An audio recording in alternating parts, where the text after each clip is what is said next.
Paz, Irmandade. E aí, gente, chegamos em Marcos, hein? Glória a Deus. Vamos orar para a gente iniciar? Oremos. Ó Deus, bendito, santo, poderoso, o nosso Deus, a quem nós podemos, pela misericórdia, chamar de nosso. Te louvo, Senhor, nós te louvamos por mais esta oportunidade que o Senhor está nos concedendo. Ajuda-nos, nos dá entendimento da tua palavra. Em nome de Jesus. Amém. Gente, chegamos em Marcos. Olha que coisa boa. Vamos falar, eu deixei até aqui a Bíblia do nosso tio Hernandes, nosso amigo pastor Hernandes Dias Lopes, para a gente poder fazer aquela introduçãozinha rapidinho. Vou levantar um pouco aqui, só para a gente conseguir visualizar um pouco melhor. Tá vendo aqui? Na Bíblia dele, ele traz assim essa introdução sobre o livro de Marcos, só para a gente compreender como que a gente vai olhar para este livro, né? Como que a gente vai entender este livro, as narrativas dele, a partir de como a gente vai entender. Ele diz assim, ó, que é o mais breve dos evangelhos sinóticos. São aqueles que tratam da vida de Jesus. Lembra que a gente falou? Então, Mateus, Marcos, Lucas, eles falam da vida de Jesus, né? E aí ele vem trazendo aqui, ó, os que tratam dos mesmos eventos relacionados à vida de Jesus. Então ele é o menorzinho deles, né, Marcos, e ele é considerado pela maioria dos estudiosos como o primeiro livro a ser escrito antes desses que a gente citou agora, Mateus, Marcos, Lucas, não tá na ordem, não sei se você sabe, mas eles entendem que Marcos foi o primeiro a ser escrito e que Mateus e Lucas eles foram em Marcos para buscar também informações e reproduzir e fazer, por isso que eles repetem, né? E fazer esses dois livros aqui. Eles também falam bastante que Marcos é aquele João Marcos, né? Eu procurei várias fontes e todos entendem dessa forma. Que Marcos é aquele João Marcos, sabe aquele do que deixou que ele, Paulo, tiver, tá até aqui embaixo, ó. Ele também cita isso, eu até grifei aqui, mudei a cor, ó, tá vendo, ó? Que participou da primeira viagem missionária ali de Paulo e Barnabé. Ele na verdade, ele é primo de Barnabé, esse Marcos, né? Ele é João Marcos, tá aqui, ó. Tá vendo? Ele era filho de cristãos, né? De uma cristã. E aí, quando chegar nessa história aqui, a gente vai lembrar dele, né? De Marcos. É bem interessante. E as igrejas aceitam, tá aqui, ele põe aqui, ó. Aceitam a autoria como sendo de Marcos desse livro. Mas que ele veio, até coloquei em rosa aqui para mostrar para vocês. Ele, na verdade, fez este livro a partir dos relatos de Pedro, né? Seu pai na fé. E lá em 1 Pedro 5,13 tem essa falazinha aqui, essa falinha aqui de Pedro, que ele diz assim, meu filho na fé. Bem interessante. Não tem ainda uma unanimidade, né? Mas eles entendem que foi entre 55 e 70 depois de Cristo. Então, é só uma introduçãozinha, a gente vai falando depois. E Marcos, ele fez, nesse caso, este livro, né? De Marcos é para os cristãos que estavam em Roma. Então, a linguagem vai ser um pouco diferente da de Mateus, por conta disso, né?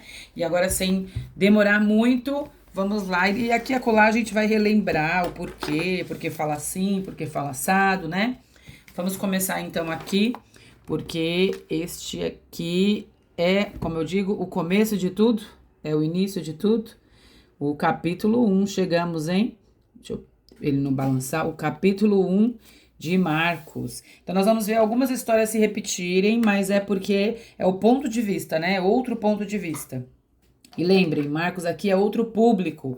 Então ele está falando para os cristãos em Roma, né? Bora lá? Então vamos lá. Marcos é bem interessante, gente, que a gente tenta não falar, não dar essa introdução, né?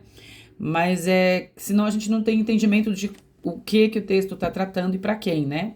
Ele começa aqui, ó, tá vendo aqui? Lembra a marcação? Isso também tá em Mateus e também tá em Lucas. Mateus a gente já viu isso daqui, que é João Batista que prepara o caminho, só que lá era no capítulo 3. E aqui já é no primeiro capítulo, não tem genealogia aqui.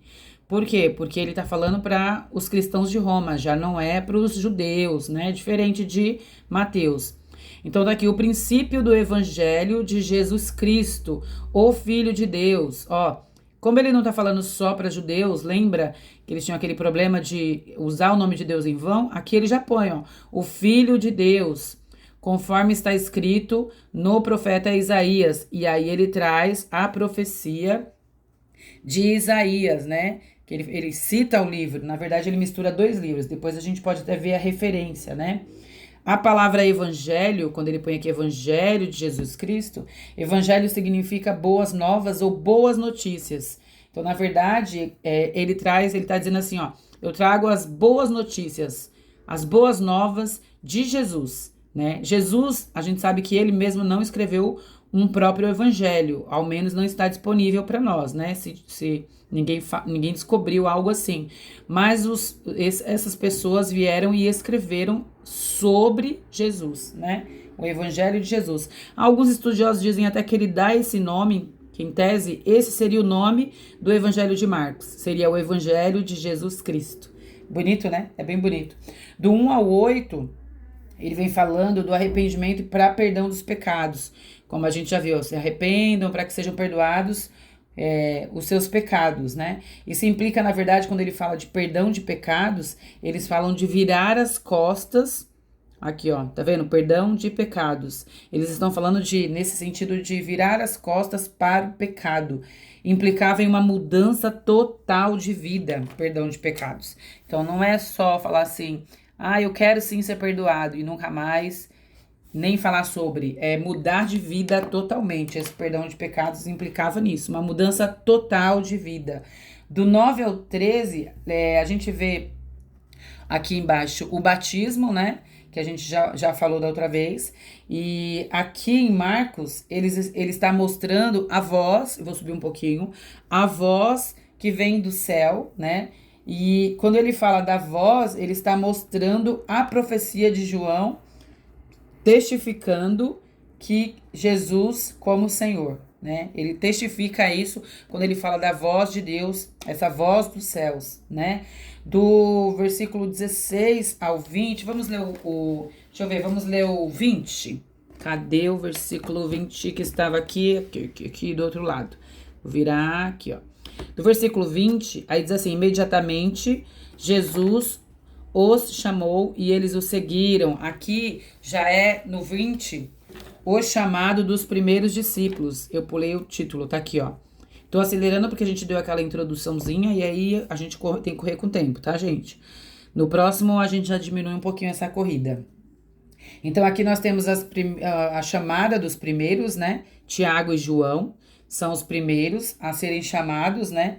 E é interessante que aqui no 20, vamos ler o 20 aqui, ó, diz assim, ó.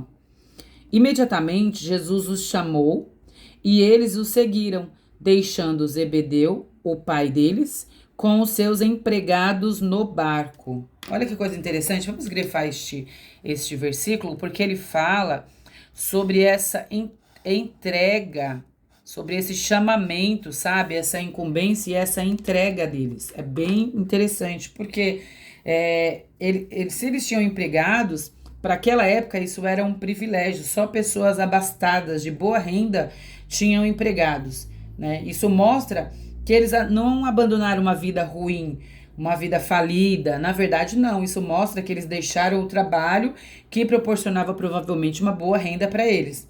Ou seja, eles deixaram tudo. Quando a gente diz deixaram tudo, se a gente olhar, aqui está escrito aqui, ó, eles o seguiram deixando Zebedeu, pai deles. Tudo é tudo mesmo. Porque naquela época, vocês lembram que a gente já falou sobre isso, honrar pai e mãe era um dos maiores ênfases que eles davam, a importância que eles davam na lei. Então, uma delas era essa, honrar pai e mãe. E eles deixaram o pai, está escrito aqui, né? Deixaram o pai para seguir Jesus. Então, nós vemos aqui de início já, ele falando de profecia para o cumprimento, para demonstrar que Jesus era cumprimento de profecia, né? Marcos diz isso. Depois, Marcos vem e mostra o batismo. E engraçado que aqui no batismo, se vocês olharem, ó, só pra gente ver a diferença, né? Aqui tá o batismo e a tentação. E olha só nesses versículos. O versículo que fala da tentação, e a gente falou bem disso lá em Mateus, ele só diz assim, ó. Em seguida, o Espírito impeliu Jesus ao deserto, onde foi tentado por Satanás durante 40 dias. Estava com os animais selvagens e os anjos o serviam. Ele não descreve, Marcos, como foi exatamente essa tentação.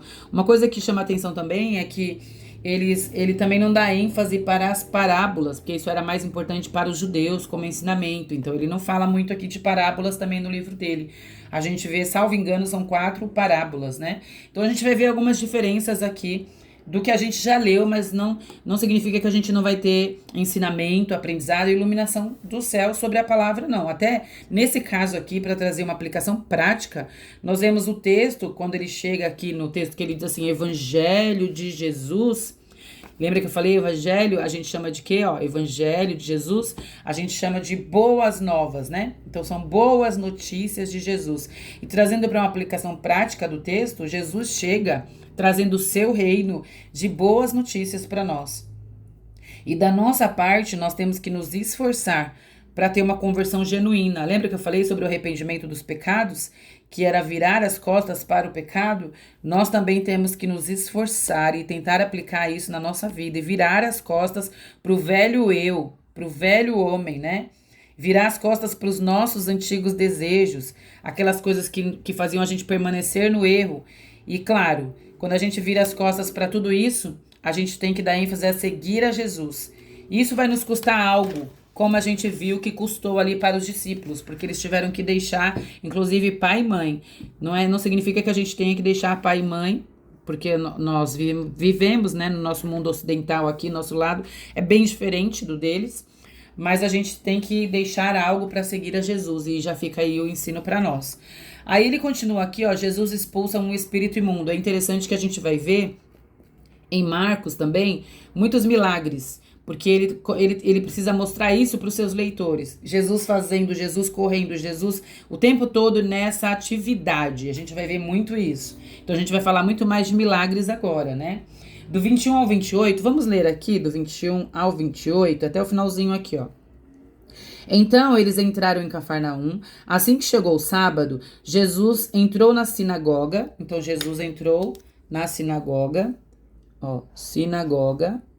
Peguei a canetinha ao contrário. E começou a ensinar. E ficaram maravilhados com o ensino, com o seu ensino, porque os ensinava como quem tem autoridade, não como os mestres da lei. Ó, justo naquele momento, havia na sinagoga deles um homem com espírito imundo. Olha isso, gente. Encostei. Naquele momento de ensinamento, ele estava ensinado, eles estavam maravilhados. Então, eles estavam ali na sinagoga, que era um lugar de ensino e oração. Justo, então assim, ó, justo naquele momento, havia na sinagoga, ele enfatiza, ó, um homem com espírito imundo, né? O qual gritou, que queres conosco? Jesus, vou grifar, Jesus, ó, de Nazaré, vieste para nos destruir? Sei quem tu és, ó, tu és, ó a identidade de Cristo aqui, o Santo de Deus. Olha isso. Jesus, porém, o repreendeu dizendo, cale-se e saia dele. Então, o espírito imundo, tá aqui, o espírito imundo sacudiu o homem violentamente e gritando saiu dele. Todos ficaram tão admirados que perguntaram uns aos outros, o que é isto? Um novo ensino? Com autoridade? Até os espíritos imundos dá ordem e eles obedecem, e as notícias a seu respeito se espalham, né? Essas notícias a respeito por toda a região. É interessante que a gente vê, né? E vai ver no final, e tem mais aqui também. Tem outros milagres, ó, o que eu falei. Tem outros milagres. Opa, aqui.